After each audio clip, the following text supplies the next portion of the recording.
সামনে মোবাইল দেখালেন সবাই দিকে সবাই দিকে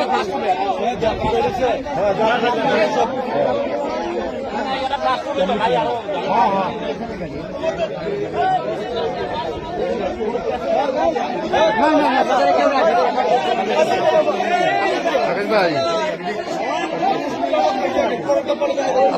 ভাই একটু ব্যস্ত আমার বামবেল বাটাদের মাঝখানে রাস্তার উপরে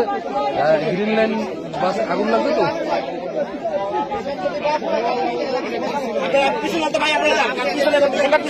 আপনার